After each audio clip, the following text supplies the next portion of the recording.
자, 1장 행정과 행정학의 발달에서 1절, 2절, 3절 논의를 프린트로 봤습니다. 2장 현대행정에 의해서도 1절, 2절 논의를 프린트로 봤어요.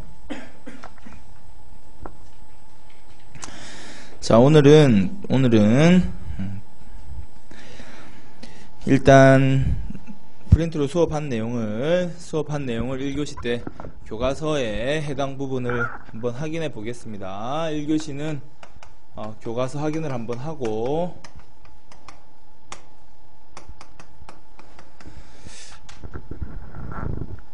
자 1장에 우리가 행정학에 발달되어 있는 부분, 그 부분은 이제 행정학의 접근 방법에서 같이 하고, 그 다음에 이제 2장에서 3절 정부 규제와 규제 개혁하는 부분도 정책학 시작할 때 아마 같이 수업을 하도록 하겠습니다. 그래서 복습한 다음에 오늘 바로 4절로 넘어가서 작은 정보론 감축관리와 민영화하고 제3섹터 논의를 보는 쪽으로 수업을 진행하겠습니다. 그리고 가능하면 행정학 접근 방법도 들어갈 수 있을지 한번 해봅시다.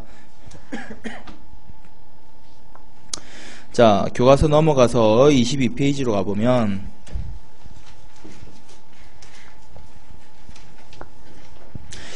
자, 1장 1절 내용이 나오는데 이 앞부분이 책이 조금 어렵게 쓰여져 있습니다. 그래서 책을 쓰신 분이 조금 본인의 수준에서 조금 어렵게 써서 어찌 보면 이 행정학 전체를 꿰뚫는 내용이 들어가 있는데 처음 시작하시는 분들은 이게 뭔 소리야 싶을 겁니다. 좀 느낌이. 그래서 공부를 좀 하셨던 분은 앞에서 읽어보고 아직 이제 시작하시는 분은 해당하는 부분들만 좀 보고 나머지는 뒤에 이제 다음에 다시 볼 때 도움이 될 수 있을 겁니다.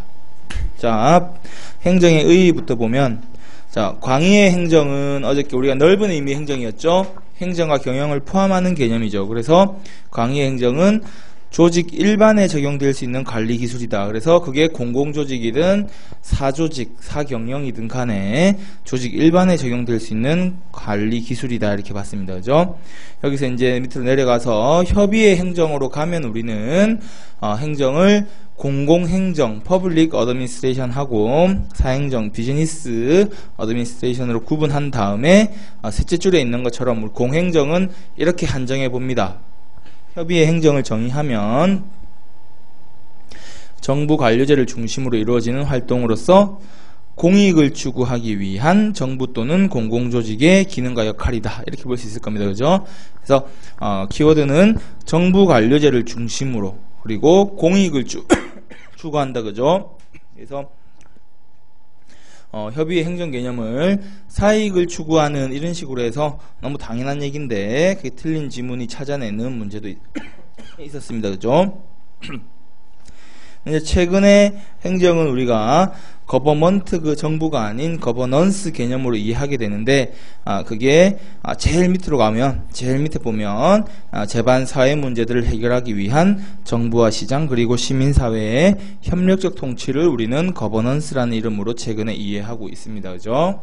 네, 그렇게 보시고 다음 페이지 넘어가 보면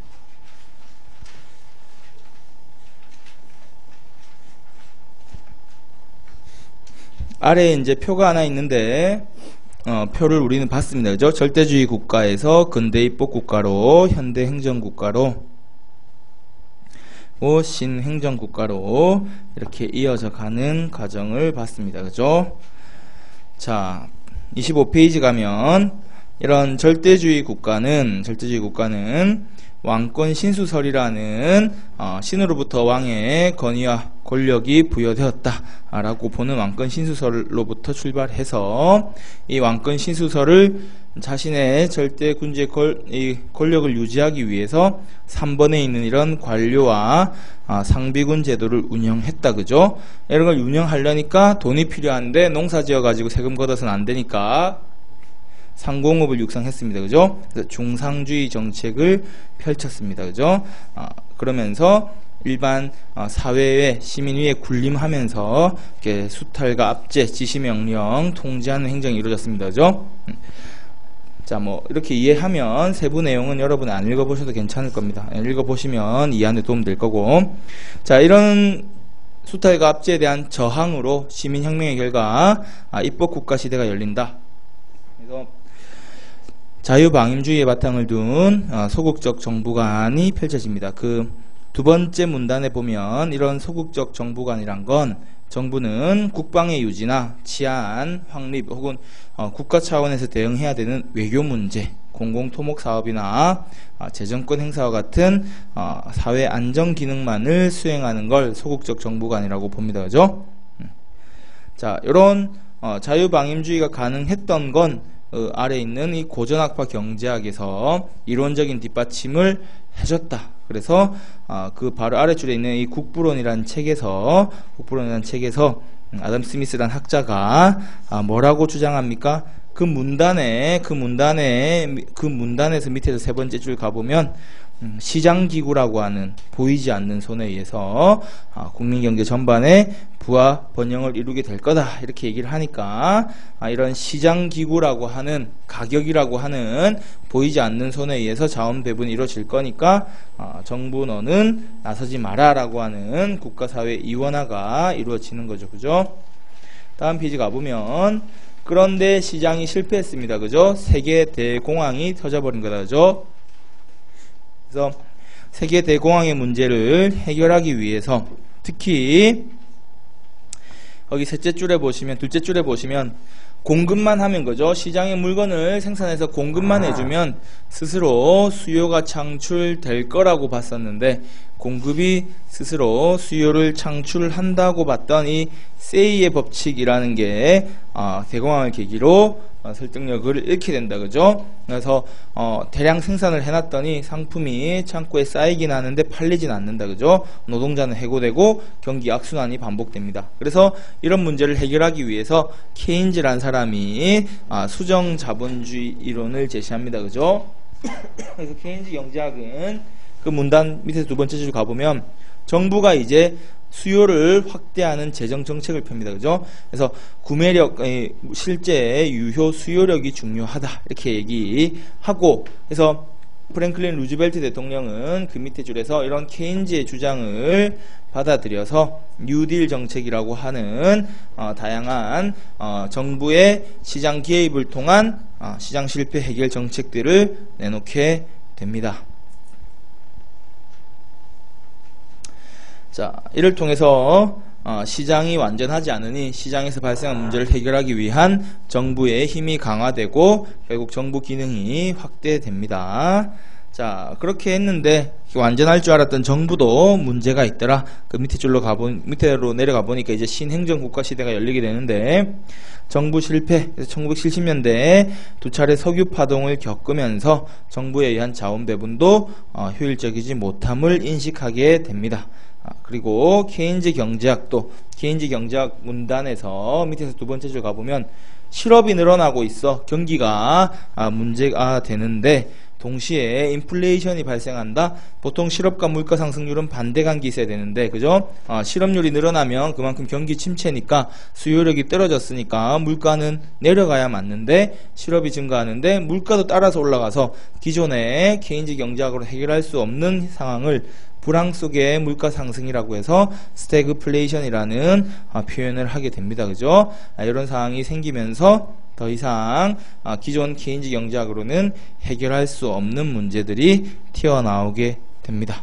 그래서 이런 흐름 속에서 4번에 보면 이런 신자유주의적인 경제학, 그래서 다시 시장 자유를 중시하는 신자유주의 사상이 만연하면서 이제 정부 실패 문제를 해결하기 위해서 다시 시장으로 돌아가자 혹은 가자는 목소리가 커지게 됩니다. 그래서 이런 신자유주의에 입각해서 우리 대처리즘 레이거노믹스라고 하는 영국과 미국에서 대규모 행정개혁이 이루어지는데 그 사상이 신공공관리론이라고 하는 이론으로 나타나게 됩니다. 거기에 대해서 우리가 열심히 공부하게 될 거고 자, 일단 다음 페이지로 넘어가 보면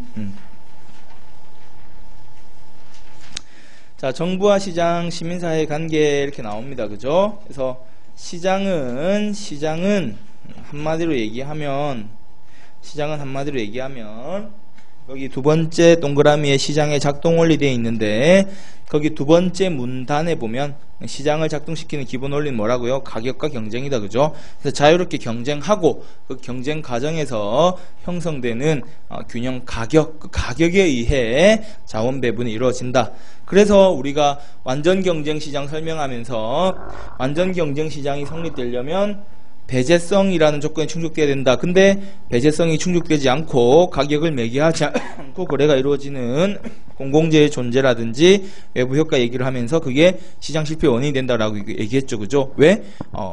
시장의 기본적인 작동 원리는 가격과 경쟁인데 그럼 가격을 매개해야 되니까 돈을 안 내면 물건을 못 사야 되죠. 그죠? 그게 배제성인데 그런데 돈 안 내고 물건 살 수 있는 제한가 존재하더라? 그럼 시장에서 가격을 매개하지 않고 거래가 이루어지는 제한가 있다면 더 이상 시장에서 그런 영역에 대한 문제를 해결할 수 없다는 논의가 되는 거죠. 그죠? 그래서 배제성이 하나의 기본 가정으로 들어왔던 겁니다. 그죠?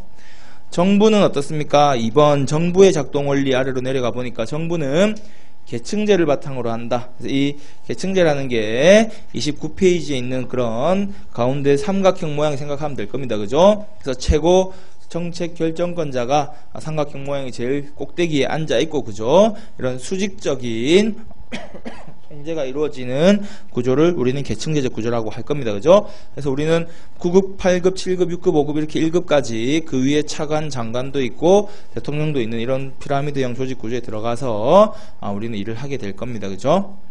이런 정부는 또 정부 실패의 문제를 야기한다. 그래서 이제는 여기에 시민사회가 최근에는 중요하게 인식되는 겁니다. 그죠? 네. 이제 시민사회의 논의가 나오게 된다. 그래서 시민사회는 우리가 단지 시민사회가 혼자서 이런 공공서비스 공급과정에 뛰어들기보다는 동그라미 이번에 시민사회의 작동 원리 보면 바로 밑에 줄에 네트워크란 단어가 나온다. 그죠? 그래서 시민사회 혼자서 특정 사회 문제에 개입해서 시민사회가 일방적으로 역할을 하기보다는 정부와 혹은 민간기업과 네트워크를 구성해서 공공서비스 공급 과정에 개입하게 될 겁니다. 그죠? 자, 30페이지에 보면 그래서 정부와 시장 및 시민사회의 관계 재정립 이런 얘기가 나옵니다. 그래서 1번 정부라는 건 전통적으로 우리 사회도 전통적으로 정부가 사회 문제를 일방적으로 해결했었죠. 그죠? 그러다 최근에는 정부에서 이제 거버먼트에서 거버넌스로 넘어가고 있습니다. 그죠? 그래서 이 거버먼트에서 거버넌스로 넘어갈 때 거버넌스란 게 도대체 무슨 소리냐, 뭔 개념이냐라고 할 때 많은 논의가 있었습니다. 거버넌스의 정의에 대해서. 그래서 이제 국가가 중심이 된 거버넌스 체제가 있고 시장 중심으로 운영되는 거버넌스, 시민사회 중심으로 운영되는 거버넌스 이런 차원의 분류가 있었는데 우리 거버넌스 편 들어가면 공부하게 될 겁니다. 그래서 지금 안 봐도 되고 우리가 생각하는 흔히 이런 거버넌스 개념에 관한 문제, 그래서 특정 내용이 국가 중심 거버넌스에 해당하느냐, 시장 중심 거버넌스에 해당하느냐, 시민사회 중심 거버넌스에 해당하느냐라는 걸 물어보는 문제가 나오면 각각의 내용에 해당하게끔 이론을 정리한 다음에 문제를 풀어야 되는데 그게 아니고 그냥 거버넌스랑 전통적인 거버먼트랑 비교한다거나 거버넌스랑 시장 지향적 움직임 신공공관리론이랑 비교한다거나 이런 문제 나올 때 이런 뉴 거버넌스는 다 우리가 뭐라고 이해하면 된다 그랬죠? 거기 3번에 있는 뉴 거버넌스는 옆에 네트워크라고 돼 있죠. 그죠? 그래서 특별한 논의가 없으면 이런 네트워크라는 관점에서 이해하면 될 겁니다. 자, 그리고 앞으로 잠깐 돌아가서 이제 27페이지 보면 보수주의와 진보주의의 구분에 관한 내용을 했는데 정부 이념에 따른 국가 간 해서 역시 보충 자료에서 이 표를 우리가 한번 봤었습니다. 그죠? 보충 자료에서 이미 봤다. 그래서 보수주의와 진보주의를 얘기할 때 보수주의는 보수한다, 지킨다는 거고 진보주의는 그 보수주의로부터 한 걸음 나간다는 거죠. 그죠? 그래서 진보입니다. 그죠? 그럼 뭘 지키려고 하는 가치가 뭐냐? 앞서 봤던 시장 중심, 그죠? 고전적 경제학, 자유방임주의다. 그죠? 그래서 피땀 흘려서 시민혁명 결과 투쟁에서 얻어낸 그 자유, 이 전통적 자유를 중시하는 게 보수주의니까 보수주의는 국가 개입을 별로 환영하지 않을 겁니다. 국가 힘이 커지는 걸 환영하지 않을 거고, 진보주의는 진보주의는 반대로 이런 시장에 맞겠더니 생겼던 자원 배분의 비효율성, 특히 빈부격차라든지 실질적인 자유와 평등의 확보를 위해서 국가 개입을 원할 겁니다. 그죠? 그래서 보수주의는 자유방임적 사상에 기반해서 합리적 경제적 인간관이죠. 경제학은 이윤추구적인 개인이라 그랬죠. 그죠? 합리적이라는 게 굉장히 사고 판단이 합리적이라는 게 아니고 이윤추구적 행위를 말하는 거죠. 그래서 합리적 경제적 인간에 의해서 시장에 의한 효율적인 자원 배분이 이루어질 거다. 소극적 자유와 기회균 등 경제적 자유 같은 걸 강조하는 겁니다. 그죠? 그래서 쭉 내려가 보면 선호하는 정책으로 가보면 경제적 규제 완화나 시장 지향, 조세 감면 이런 걸 중요시한다. 진보주의는 이런 시장에 의해서 야기된 부의 불균등 분배 같은 문제를 해결하고자 합니다. 그죠? 그래서 평등주의 같은 걸 지향합니다. 합리 경제적 인간관을 부정하고 인간의 오류 가능성을 인정한다. 그래서 국가가 사회 문제 개입해서 국가에 의한 자원 배분, 적극적 자유와 결과로서의 평등 혹은 부의 분배에 관한 이런 배분적 정의를 지향합니다. 그래서 정부 개입에 의해 시장 실패를 치유하고자 하고 선호하는 정책으로 가보면 그래서 소외 집단, 사회적 약자를 위한 정책이나 공익 목적의 정부 규제, 조세 제도를 통한 소득 재분배 같은 걸 지향하는 겁니다. 그죠? 자, 이렇게 볼 수 있겠습니다. 30페이지에 보면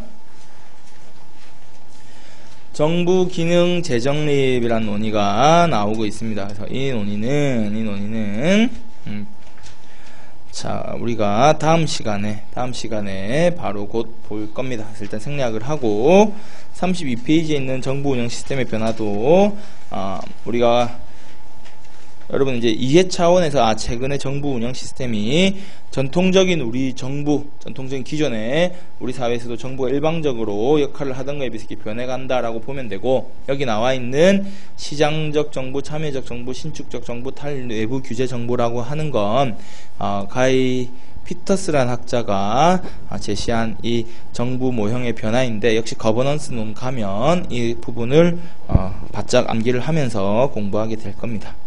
일단 생략하고, 자, 이런 내용들이 이제 뒤에서 행정학 전체를 포괄하는 내용이 앞에 들어와 있다 보니까 혼자 책을 읽다 보면 무슨 말인지 모르겠고 어렵고 한데 처음엔 넘어갑니다. 그래서 뒤에 가서 뭐 팀제가 뭐고 총체적 품질 관리가 뭐고 TQM 이런 게 뭔지 딱 공부하고 돌아오면 뒤에 가서는 좀 이해하기 쉽겠죠. 그죠? 지금 일단 생략하고 33페이지로 넘어가서 혼자 물론 복습할 때 읽어보면 다 도움이 됩니다. 근데 지금 이렇게 얘기하는 건 혼자 복습하면서 읽다가 책을 집어 던지고 싶어진다고 해서 집어 던지지 말고, 이해가 안 되면 그냥 넘어가면 된다. 일단 이해 되시는 분은 읽어보면 당연히 좋은 거죠. 그죠?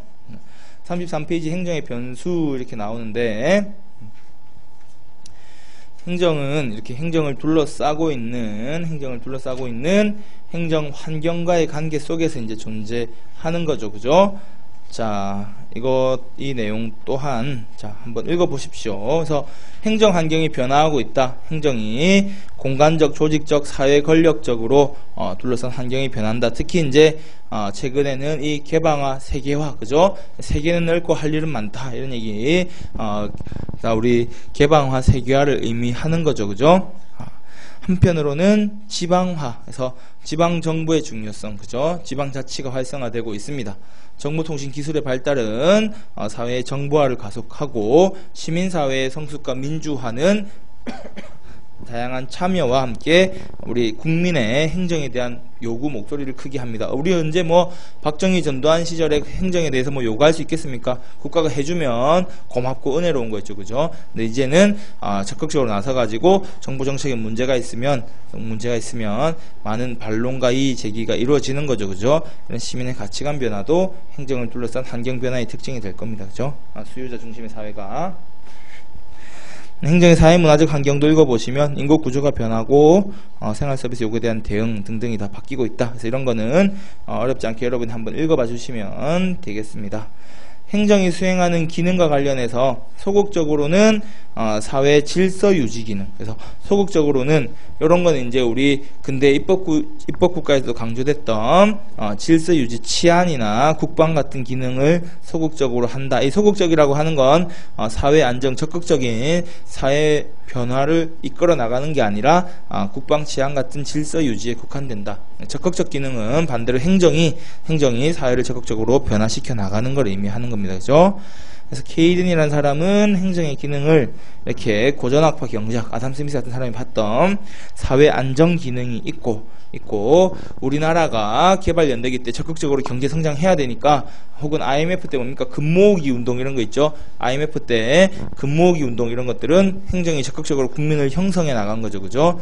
국민 형성 기능도 있고 다음 페이지 보면 경제관리 기능, 사회복지 기능, 환경통제 기능, 인권 기능 이렇게 나눠봤습니다. 그죠? 자, 이런 거는 이 분야는 여러분에게 숙제로 한 번씩 읽어보도록 하겠습니다.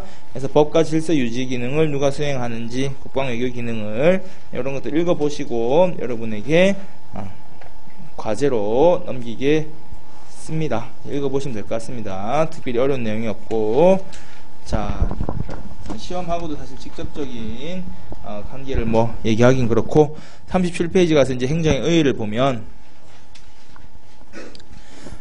법학적 행정 개념은 행정법 시간에 공부하십시오. 행정법 안 하는데요 저는 하면 하지마. 그냥 우리는 38페이지로 간다. 그래서 행정학적 행정 개념을 봅니다.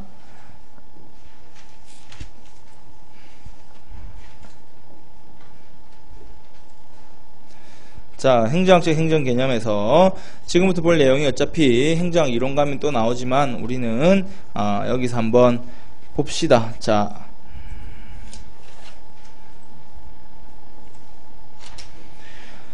행정학 성립 이전 이렇게 나옵니다. 그죠? 행정학 성립 이전에 미국은 어떻습니까? 청교도 혁명에 실패한 남녀 120명이 메이플라워를 타고 미국으로 건너왔다. 그죠?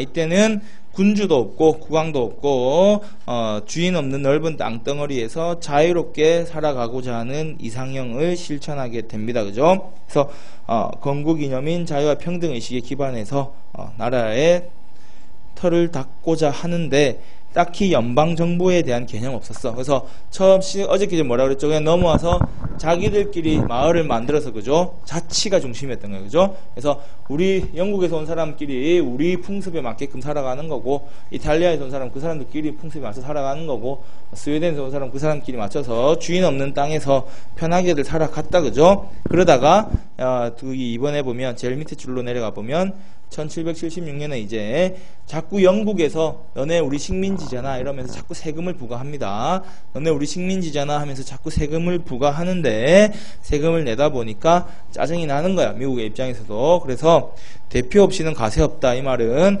너네 우리한테 세금 부과할 거면 우리 지금 뭡니까? 우리 의회에서 법률로 세금을 정하죠. 그런데 조세 법률주의래 가지고 세금은 반드시 군주가 국왕이 혹은 대통령이 임의로 부과하는 게 아니라 시민의 대표인 의회가 세금에 대해서 동의해야 되죠. 그죠? 그래서 우리도 너네 자꾸 우리한테 세금 부과할 거면 우리 대표 넣어달라. 너네 영국 의회에 우리 미국 대표하는 사람 넣어서 그 사람이 그 과정에서 뭐 의견이라도 개진하고 그리고 세금 부과돼야지. 일방적으로 식민지 취급하는 건 못 참겠다 이랬는데 안 받아들여주죠. 그죠? 그래서 결국에는 보스턴 항에 정박해 있는 그 차에 대해서 세금 문제가 불거지자 다 불태워버리면서 미국과 영국 사이에 이제 독립전쟁이 시작되게 됩니다. 그죠? 그래서 이 독립전쟁을 치르고 나서 독립전쟁을 치르는 과정에서 보니까 이게 영국이랑 전쟁을 하려니까 연방정부가 필요하다. 이런 이제 개념이 생겨나게 되는 거죠. 그래서, 막 마을별로 자치를 하고 있었는데, 힘을 합해가지고 독립전쟁을 해야 될 거잖아. 그죠? 전쟁에 승리하기 위해서. 그래서 이제 미국과 영국의 독립전쟁을 치르는 과정에서 연방정부에 대한 개념이 생겨나게 됩니다. 39페이지 보면, 초대 조지 워싱턴 대통령 이러면, 독립전쟁 총사령관, 우리로 치면 뭐 김구나 뭐 글쎄요 누구로 우리 독립정부 총사령관 이렇게 볼 수 있는데 제일 유명했던 장군이죠. 장군. 결국에는 이제 이런 장군은 어떻겠습니까? 아무래도 새롭게 만든 연방정부에 뭔가 강한 힘을 가져가고 싶었겠죠. 그죠? 근데 또 어저께 제가 얘기했던 또 토마스 제퍼슨 같은 대통령은 뭐라 그랬습니까? 이 사람은 이제 지방 분권을 중시했죠. 기존에 우리 이렇게 잘 살고 있었는데 연방 정부의 힘이 강해지면 괜히 시민의 자유를 제한할 수 있잖아. 그러면서 작은 정부에 대한 사상을 지향합니다. 그게 이제 가운데 있는 표를 한번 보시면 이때 이제 우리도 해방공간에서 이승만 같은 사람은 자유민주주의 국가 해야 돼 이러고, 김일성 같은 사람은 사회주의 해야 돼 이러고 있었고, 그죠? 뭐 김구 같은 사람은 뭡니까? 이거 하든 저거 하든 간에 분단만은 안 된다 이러고 막 싸우고 있었죠. 그죠? 똑같이 미국 헌법의 아버지들도 이렇게 싸우고 있었던 거야. 그래서 가운데 있는 제퍼슨 같은 사람은 이름에 제자가 들어가잖아. 그죠? 이 사람은 지방 분권을 중시한 거야. 그래서 기본적 관점 보면 제퍼슨은 지방 분권을 중시합니다. 그래서 밑에 칸에 보면 풀뿌리 민주주의, 지방자치 이런 걸 중시하는 거죠. 그죠? 이렇게 행정을 엄격히 제한하고자 했습니다. 반대로 해밀턴이란 사람은 해밀턴이잖아. 그죠? 그래서 행정부를 중시하는 거야. 해밀턴은 그래서 강력한 연방정부, 강력한 연방행정부를 이루고자 했습니다. 그래서 쭉 내려가 보면 연방집행부, 연방행정부를 강조하니까 해밀턴인 거고, 넓은 행정 재량을 인정하고자 했습니다.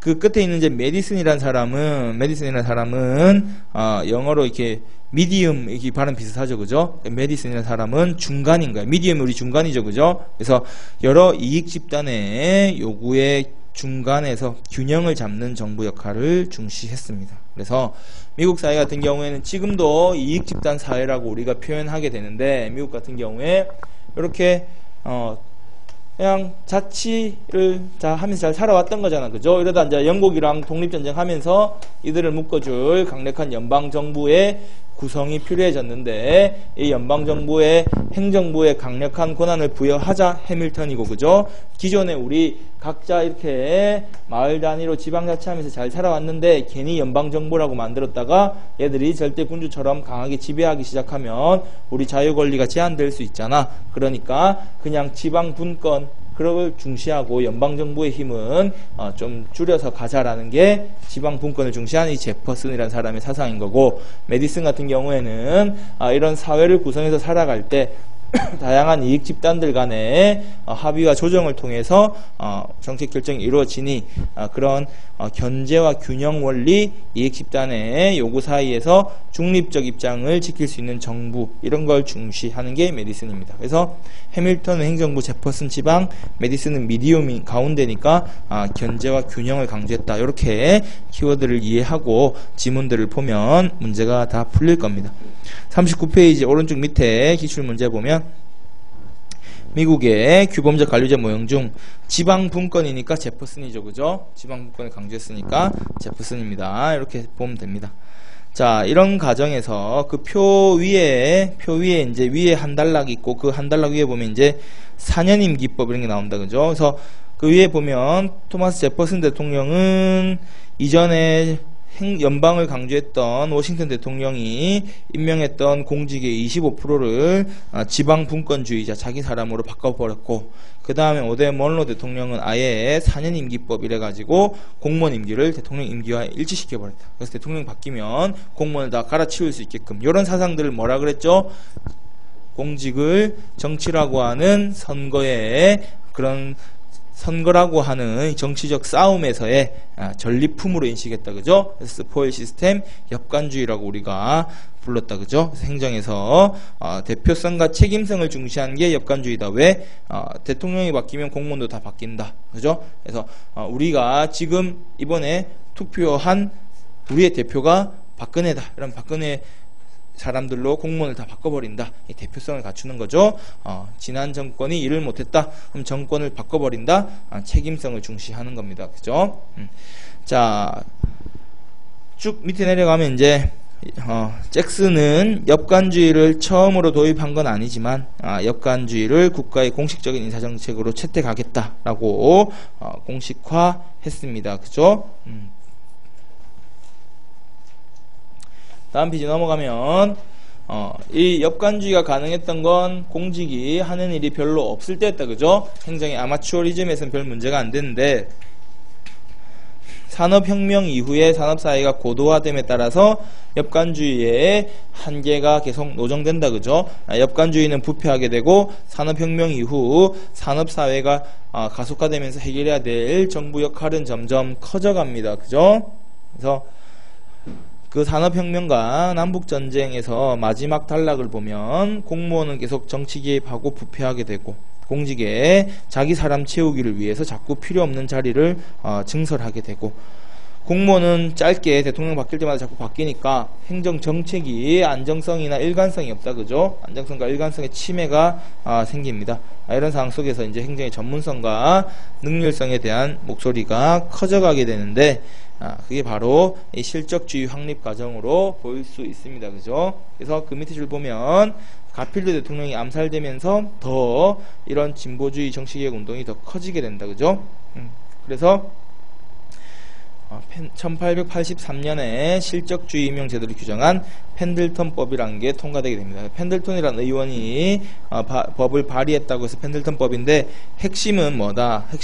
그 밑에 보면 인사행정의 전문성, 공정성, 객관성, 중립성을 높이기 위한 장치로서 이제 특정 정파에 휘둘리지 않는 독립적인 인사위원회를 설치하고 여러분이 준비하고 있는 이런 시험 같이 공개 경쟁 시험, 이제 공무원 시험을 봐서 공무원을 뽑되 대통령이 바뀐다고 해서 그만둬야 되는 게 아니라 공무원으로서 신분을 보장해주고 특정 정파에 휘둘리지 않게끔 정치적 중립성을 강조합니다. 그래서 신분을 보장해 줄 테니 너네도 정치적 중립을 지켜라 라는 실적주의가 확립되게 됩니다. 이 과정에서 이런 펜들턴법 제정 과정에서 이런 논의를 뒷받침하기 위해서 1887년에 우드로 윌슨이라는 사람이 행정의 연구란 논문을 쓰게 되는데 이 논문으로부터 이제 행정학이 탄생하게 됩니다. 우드로 윌슨의 행정의 연구는 내용이 뭐다? 넘어가 보면 41페이지 보면 실제 한 A4로 하면 한 10페이지 정도밖에 안 되는 논문입니다. 그죠? 한 10페이지 정도밖에 안 되는 논문인데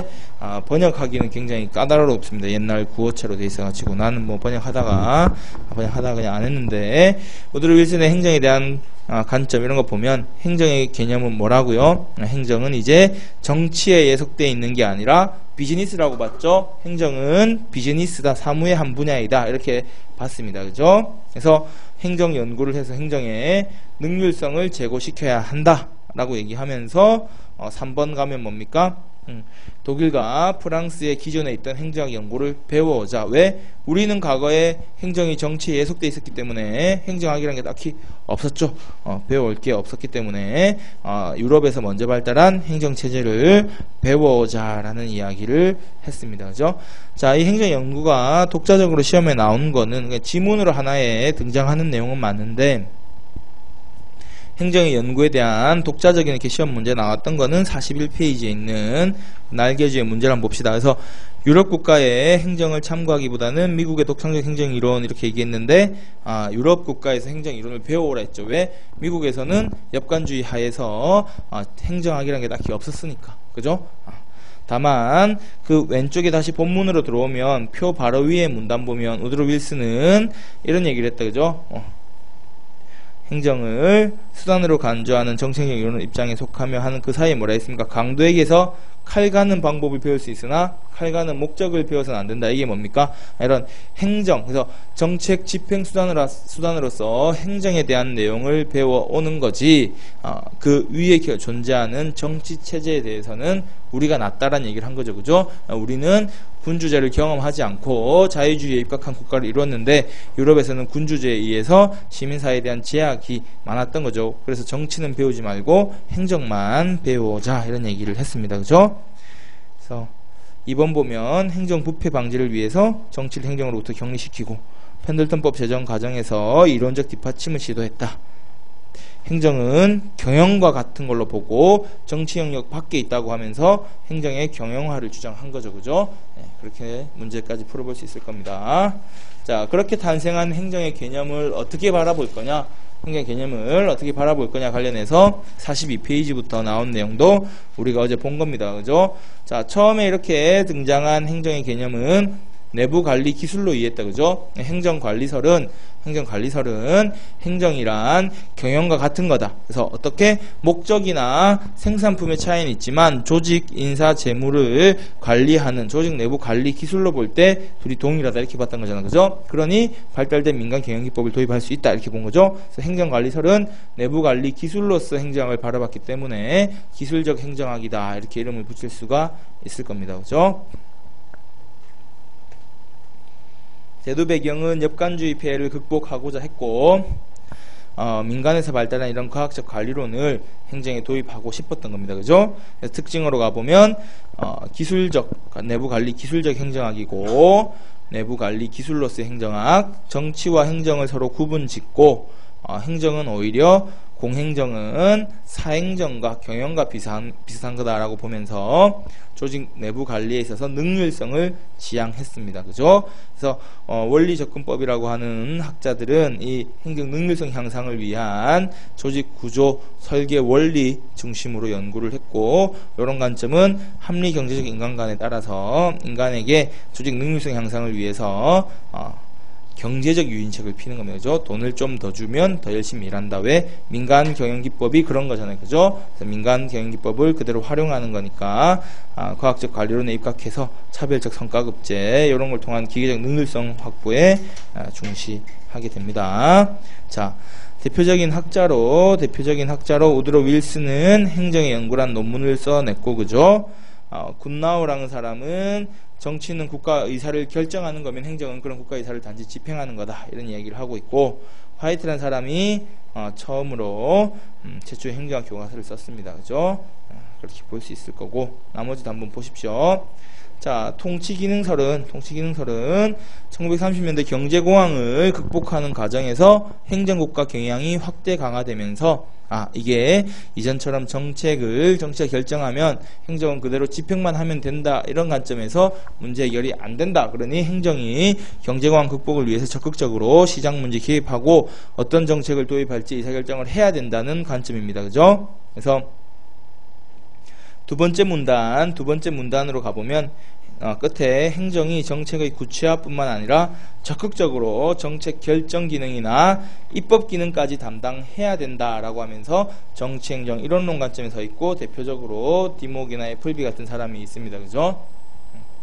대두 배경을 보면 경제공황을 극복하고자 했다. 그죠? 이때 그 밑에 보면 이제 우리 재미삼아 한번 읽어보면 루즈벨트 대통령이 뉴딜 정책을 펴는데 후버댐, 댐 건설, 샌프란시스코에 금문교도 만들고 테네시강 개발 사업해서 강 유역 개발 공사, 우리 4대 강처럼 이런 사업들을 벌리면서 공공 토목 사업을 확대해서 노동자들을 고용하죠. 정부가 돈을 써서 그리고 나서 일했으니까 월급을 주죠. 그 월급 받아가지고 시장에서 물건을 사죠. 유효 수요를 창출해서 시장 기능의 회복을 지향했던 거다. 그죠? 자, 그래서 정책 형성 기능과 행정에 대해 전문성을 가지고 있는 행정부의 위임입법이 증가하게 됩니다. 그죠? 다음 페이지 넘어가 보면 이런 행정은 적극적인 시장 실패 문제를 해결하는 기능을 정부의 적극적인 기능 중심의 정책 형성 기능 중심의 행정학이다. 그래서 우리는 통치 기능론이라는 이론을 이름 그대로 기능적 행정학이라고 보고, 행정이 정책 결정 기능도 수행하기 때문에 정치행정 이론론이다. 정치와 행정을 동일하게 이해하게 되니까 공공행정과 사행정, 경영이 다른 걸로 보는 공사행정 이원론 관점에 서게 됩니다.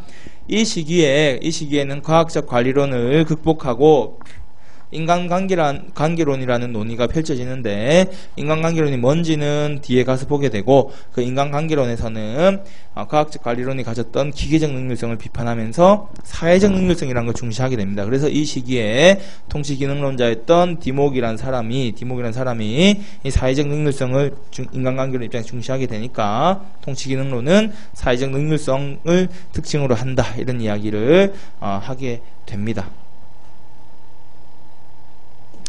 근데 이제 2차 대전 이후에 행정 연구에 있어서 과학화에 대한 바람이 분다 그랬죠, 그죠? 헐버트 사이먼이라는 사람이 논리 실증주의라는 연구 방법을 중심으로 해서 행정 연구의 과학화를 지향하게 됩니다. 그래서 그때 나온 게 이 행정 행태설이란 관점이고, 대도 배경 보면 유럽 학자들이 대거 들어오면서 그런 자연과학적 연구 방법을 행정에도 도입해서 뭔가 보편타당한 일반 행정 법칙을 만들어낼 수는 없을까, 이런 거에 대한 관심을 갖게 됩니다. 그죠?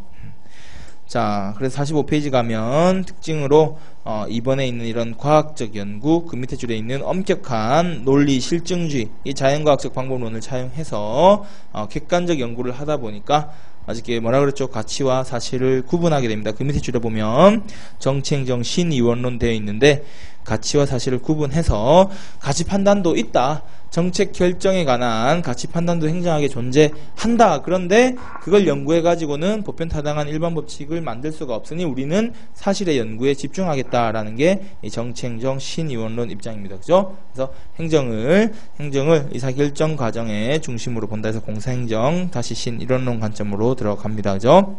한국과 같은 사회에서는 발전행정 패러다임 하에서 이런 발전 기능설이 나오게 되죠. 그죠? 특징은 그 제일 밑에 쪽에 있는 한마디로 행정이 중심이 돼서 적극적인 정치, 사회, 경제 변화를 추구하겠다. 행정의 적극적인 변동 대응 능력을 중시하면서 다시 행정을 중심으로 한 다음 페이지 넘어가면 정치행정 이론론적 성격을 갖게 됩니다. 그죠? 행정이 적극적인 정책 결정 기능을 수행하게 된다. 그죠? 이때는 경제성장, 수출 1억 불 달성, 경부고속도로 건설 같은 목표 달성을 중시합니다. 그래서 4번에 있는 효과성, 이런 목표 달성도를 중시하고, 5번에 행정의 독립변수성이라는 게 행정이 중심이 돼서, 행정이 원인이 되어서 결과로서 사회변동을 야기하겠다, 이런 목소리가 커집니다. 그죠? 책에는 빠져 있지만 밑에 이제 제일 밑에 표를 한번 보면 발전 기능설 옆에 제일 오른쪽하게 이제 신행정론이라는 게 등장하죠. 그래서 미국 사회에서는 1960년대 후반에 대두된 흑인 폭동이라든지 빈부격차의 문제, 베트남전 패전 같은 사회 문제들을 해결하는 과정에서 행정학이 기존의 행정 행태론으로는 가치 연구를 하지 않다 보니까 아무런 함의를 제공하지 못했다라는 데 대한 반성으로 적극적인 가치 판단, 특히 사회적 형평성과 같은 가치를 지향하는 정책학 중심의 신행정론이 등장하게 되고, 이후 다시 정부 실패 상황이 터지자 다시 시장으로 돌아가자는 신공공관리론, 다시 정치행정 이원론으로 가자는 논의하고, 시장도 불안전하니까 네트워크를 구성해서 문제를 해결하자는 신국정관리론으로 흐름이 이어지고 있다. 그죠? 그래서 프린트에 조금 더 논의가 자세하게 나와 있으니까 이 뒤에 논의는 프린트를 참고하면 되겠다. 그죠? 자, 이렇게 책을 복습하니까 아침에 졸립니까? 너무 덥지 않습니까? 그죠? 강의실도 좁은데 사람이 많으니까, 그죠? 에어컨을 켜달라고 할까요? 에어컨을. 자, 여기서 계속 강의하면 감기는 안 걸리겠다. 자, 47페이지. 행정의 특징.